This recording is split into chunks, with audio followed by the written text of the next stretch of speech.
Hey Brickmaniacs, welcome back to another Friday Sit Rep. It's Sherpa Week here at Brickmania, which means that is on pre-order right now, and you can use promo code DROPDAY, save yourself 15% all weekend long. But we also have some other goodies hitting Brickmania.com, including the new U.S. Marine Rifleman in Desert Camo, which was available as an optional add-on to one of our previous Humvees. We also have Civil War Keppies in our custom created elements section, both in dark blue and light gray. And then finally, a perfect caliber Brick Arms Caplock musket, which I know has been a popular request for quite a few people. So all that and a flag as well rolling out on Brickmania.com this week. But like I said, it's Sherpa Week, so let's join Dan in the design room to take a little closer look at this epic build. All right, Brickmaniacs, we are joined in the design room now with Dan, taking a closer look at the Sherpa. And this one, if you remember, we have done a National Fire Service one previously. That was where the original design was. And this is now the military variant. And there's been some updates to it, as you can tell by the propellers already. And I will add the caveat as well. You can add up to 8 of the Airborne Rangers with your pre-order for this. And then, like usual, we will put the extras up afterwards. But the pre-orders get first crack at them because, well, this thing is just begging to be loaded up with minifigures, which is totally awesome. So Dan, talk to me a little bit about some of the things you were able to refine in this build versus the first one. Sure. The first one, the Forest Service one that we did was, it was kind of like, my first dealings with a big airplane like this. Mm-hmm. So it was a great model, still is a great model. There's just a bunch of things that I like would, hindsight. The tweaks, okay, yeah. I would rather have made a little bit, spent a little bit more time, made them better. But being under pressure for time and, actually financial reasons, that makes it a little bit more difficult to do. So This is the new version. The new version is refined. I got a chance to go through it. And I've been fortunate to be able to work with a gentleman who actually is a pilot of these. This particular plane being an M23B, which is actually what he flies, and he was giving me all sorts of useful inside knowledge. Inside info, so yes. we were able to do things on this that you wouldn't, that I didn't know about previously. The previous attempt was just dipping my toes into the Sherpa pond, and now we're dived in head first. So lots of refinements.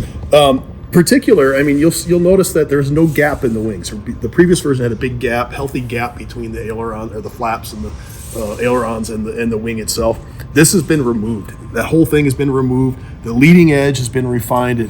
There's a de-icing boot across this whole thing. You'll see it up on the stabilizers as well. That whole de-icing boot has been added, refined, because if you look at the actual airplane, it's really there. It's really prominent. Yeah, sure. One thing that makes this different from the previous version being this one's not designed for dropping. It's not designed for dropping smoke jumpers for fires. It's an all-around cargo plane. They use this for F-16 needs an engine. Where are they going to bring it to the? Load it on up. You can't put in another F-16. You need something else. So, getting into a small airfield with crucial supplies, this thing is ideal. It's designed for short takeoff and runway. So a real workhorse in that sense. Yeah, it's actually rated. The company that makes it's called Short, and it actually is a short, airfield certified, so it can get to places that a lot of other airplanes cannot get to. Cool. But if you as with the other one, you can take the roof off pretty easily. See the inside. The inside of this is just bare. It's basically benches. So you could either load it with cargo. This thing is just perfect size. Like in the real thing, they can throw in some rollers on the bed and just slide pallet after pallet right into this thing. Perfect if you need to get supplies, but also it's ideal for paratroopers. This one hatch on the side here is just a knockout hatch. You can actually, that's the way the real one works. They'll just pop the door off. Yeah, they'll pull it off, and that's your jump hatch. But this one in mid-flight can open the doors. The original Sherpas, the A models, didn't have a door that could open during flight, so they can actually all jump out the back. You have more options with the B model. So we do have the ramp. As you notice, this thing sits really low to the ground. Yeah. That is intentional. That's so they can load cargo in easily. You don't need a whole bunch of specialized equipment to get it in there, or winches. A bunch of forklifts, yeah. Right. Another big difference between this and the first one is the first one that I didn't have the toughest landing gear. I don't think many people who built it even realize it because it's sitting on a stand, came with the stand. But if you roll it around those landing gear, those back wheels will inevitably fall off. This is completely different. Look at that, it can taxi. That's awesome. You can do everything. This thing is fully functional. That is really cool. So I decided I was going to put landing gear that are a little bit more robust, I guess. So that was another refinement that I didn't have time to do on the first one. I mean, when I only get like a week or two to put one of these models together, it comes together fast, no doubt. Yeah, you're really limited. The other thing that you'll see on this is that it has these sensors. So these were actually flown, especially during the war on terror, that they would fly these into places, distant airfields. They would go behind enemy lines and actually drop special forces guys, do all sorts of stuff, bad things to bad people, as they would say. And this is an ideal plane because they could fly this at treetop level, avoiding really like any observation until they're right on target, pop up, drop their paratroopers out. And they had missile warning sensors. They actually fitted these out with the same sort of sensors that you'd have on helicopters and any other military aircraft that would be infiltrating potentially hostile airspace, or they might be firing shoulder-fired missiles at you. Sure. So you have chaff dispensers, you have the missile warning sensors. It's a little bit more decked out. The upgrades the military actually, these were originally bought for the Air Force, and they used them for a few years and then gave them to the National Guard. And the National Guard used them for a bunch of things, but one of them was Special Forces Command got a hold of these, and they were used all over. It's not a whole lot. It's not really publicized because that's the nature of Special Forces. Yeah, that would go against what they're trying to do. Right. So you're missing another thing that we're missing on this prototype here is the printing that will be in this. Thing is just covered in hatches and cool little printing.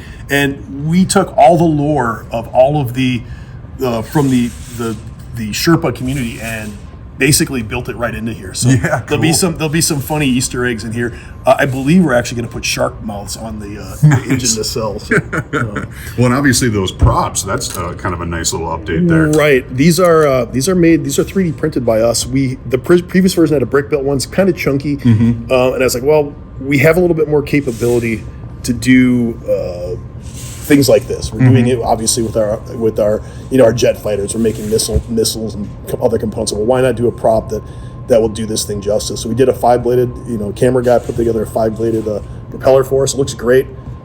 Significantly more functional too than a more bulky brick version. I mean, you just spun that thing and it looked like it was nice and smooth. Yeah. It was the first one wasn't. I should point out the first one was. These things go through a series of refinements. Oh yeah. And people ask us, hey, why don't you just 3D print this, 3D print that? It's not as easy as it seems. Usually we have to go through several refinements. What you get on the screen is not necessarily what you get in your hand when it's done. So.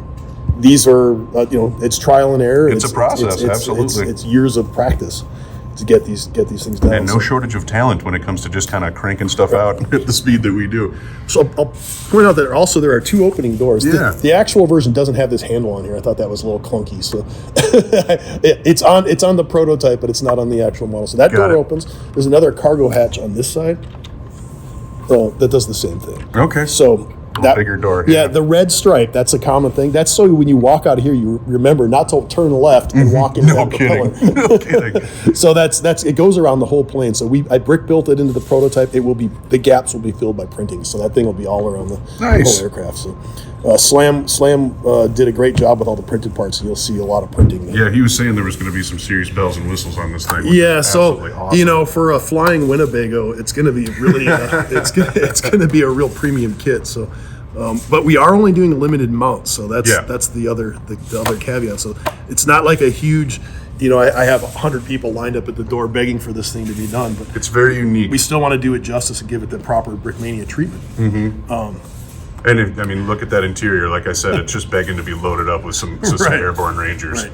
You want to talk stand? Yes. Yeah. So the previous version had the stand. It was the previous stand had a 4-prong connection, and our new stand does not have that 4-prong. Let me pull this over here. This is I'm stealing this from the UH-1. So without the printed plate here, this is the standalone aircraft. Right. You'll basically get a Sherpa plate. So you can buy this stand. We sell the standalone stand. You'll get this with the Sherpa. It'll have the maker and all that other information on it. But I did make a conversion block that you'll be able to just plug into there's no way. Right. That would be a little. You can make it work, I bet, but it's not going to hold it up. Oops. Broke something on the inside. It's just not going to work because it's just a little too. I guess it will, but it's pretty thin though. That would be a little like, ooh, yeah, no thanks. So, oops. That was the floorboard, or the bench for the paratroopers and stuff. So you put this bad boy in here, And all of a sudden, you have a conversion block where you can take pretty much any of our older aircraft that use that 4-point connection to the old stand, and basically put on the new stand. So, I mean, the stand doesn't look like it's strong enough to hold that much weight, but it actually it's very yeah. stable. It's a very stable platform. And the plane looks great on the stand. So it does not come with the stand. You just get the plate. You'll get the nameplate and that conversion block. One. Yep. And then the stand. I mean, it's going to cost you an extra $30. If you don't want it, obviously it rolls. I showed you it rolls around on a desk just fine. If you'd rather sink that money into extra, but look how cool that looks on that. No, it does look fantastic. So it really does. Plus, like you said, it's nice to have stands on some of these in case you've got a whole shelf of models that are already sitting there low up. You can get a couple of them up above. Well, these twin engine aircraft just look so good on display, especially when they're up in the air like that. So I look forward to this. This is going to be a great display piece, and it's just like, man, I really want to do like seaplanes and all this other stuff. It's making me hunger for something a little bit bigger than a fighter aircraft. So. I know that it's not within everybody's budget to get these things, so they'll be once in a blue moon sort of opportunities. But a slow roll, yep. Yeah, we'll see more. We'll see more. Very, very cool. An epic build. Excited to see it when it all comes together. Obviously, like we said, still in prototype phase, but it is available right now for pre-order on brickmania.com. As always, Dan, thanks for checking in. All right, Brick Maniacs, that'll just about do it for me here on a Friday. I do want to say, though, summer, I know it doesn't feel like it, especially here in Minnesota, but summer is right around the corner. Coming up in April, we're going to have anniversary events at both of our California locations. Those are marked on our yearly calendar if you do happen to have those. Otherwise, we'll be rolling out other event materials, Facebook events, etc. in the very near future here. But then right away on into June, then you've got World War Brick. We'll have a Brick World link-up weekend or whatever that same weekend at our Chicago store for some after-hours parties, etc. for people who are there attending Brick World. And then it's moving right on into Brick Fair, Virginia at our Chantilly location. And then obviously World War Brick, etc. So it's a busy summer already right around the corner. And we've got all those events that we're very excited to attend, get out into the community and see and shake some hands and meet some people and talk all things brick, which is always a good time. But just so you know, we're already getting underway to kind of have that information out there and ready. So if you plan on joining us at any of those events, I know we'd love to see you there. So that'll do it for me here on a Friday. As always, thank you very much for watching.